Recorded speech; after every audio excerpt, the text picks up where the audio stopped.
Hello guys, ఎలా ఉన్నారు అందరూ? ఇక్కడ మా లియో చూడండి, నేను కూడా హాయ్ చెప్తాను మమ్మీ అంటే ఇక్కడ కెమెరాకి ఫేస్ చేపించాను. అల్ల నేరేడు పళ్ళు ఎంతమందికి తెలుసో నా కామెంట్స్లో చెప్పండి. అదేనండి మన ఇండియన్ బ్లాక్బెర్రీ.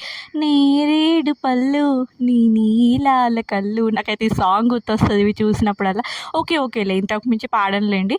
సో ఆ రోజు మా లియో అయితే ఏంటో చాలా వరకు వాళ్ళ డాడీ ఎప్పుడు వస్తాడా అని వెయిట్ చేస్తూ ఉన్నాడు అనమాట. ఎందుకు అని నాకు కూడా అర్థం కాదు.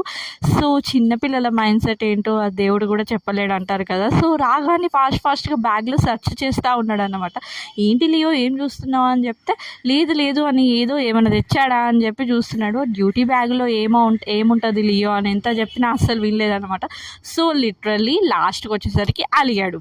సో నాకైతే ఇక్కడ స్టోరీ, స్క్రీన్ ప్లే, డైరెక్షన్ ఏం అర్థం కాలేదన్నమాట. సో ఎందుకు అలిగాడు, ఎందుకు డ్యూటీ బ్యాగ్లో సెర్చ్ చేశాడు, ఏంటి లియో అని చెప్పి ఇంకా కామ్గా ఉండిపోయాము.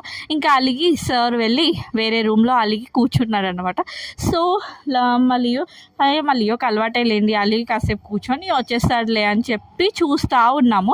సో లియో ఆమ్లెట్ రెడీ అయిపోయింది, నాన్న టేస్ట్ చేయని ఇలా పీసెస్గా చేసి లియోకి ఇస్తే సైలెంట్గా కామ్గా వచ్చి మమ్మీ ఆమ్లెట్ చేసింది కదా అని చెప్పి టేస్ట్ చేస్తూ ఉన్నాడు.